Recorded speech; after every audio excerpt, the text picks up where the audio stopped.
Bonjour, je suis Janice Elfounti, formatrice et animatrice chez OYES.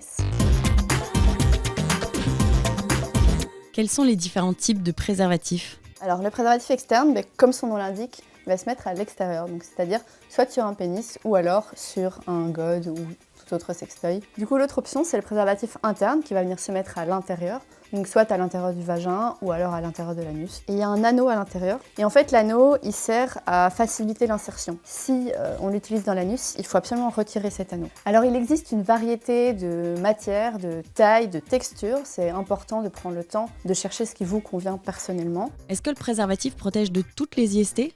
Alors le préservatif protège de la grande majorité des IST, mais malheureusement il y a certaines IST dont il est plus dur de se protéger, comme les papillomavirus humains, qui ne sont pas totalement protégés par le préservatif. Mais c'est quand même hyper important d'en porter pour se protéger de toutes les autres IST. Peut-on en mettre 2 en même temps pour plus de sécurité ?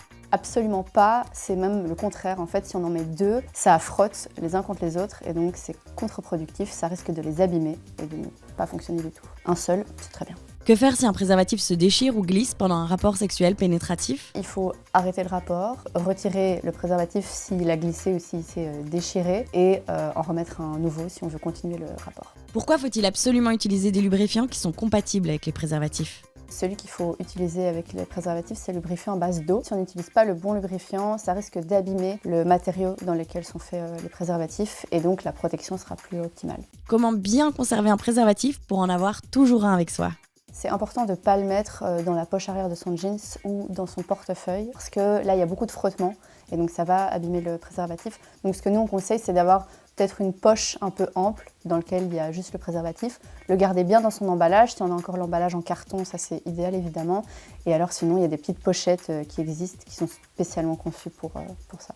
Comment aborder sans gêne la question du préservatif lors d'un rapport sexuel ? On peut lancer la discussion de manière détournée, est-ce que tu en aurais ? Sans demander est-ce qu'on la met, mais plus est-ce que tu en as ? Ou alors ça peut être d'en disposer pas loin du lit, en évidence. Si la personne ne veut pas mettre de préservatif, je pense que c'est intéressant de voir mais pourquoi en fait, quelles sont les raisons qui sont amenées. Peut-être que les sensations sont pas bonnes, mais parce que tu ne la mets pas bien, ou peut-être qu'il n'y a pas une bonne utilisation du lubrifiant, etc. Et donc il y a souvent des solutions qui sont possibles. Et si personne ne veut utiliser de préservatif et que vous êtes d'accord sur ça, plutôt se faire dépister. Comme ça, il n'y a pas de doute. Où peut-on trouver des préservatifs gratuits ou peu chers ? Le premier endroit, je dirais, c'est planning familial. Il y a aussi quand vous allez dans des festivals. Sinon, n'hésitez pas à vous renseigner auprès de vos mutuelles parce qu'il y a des remboursements qui sont possibles aussi pour les préservatifs. Un dernier mot ?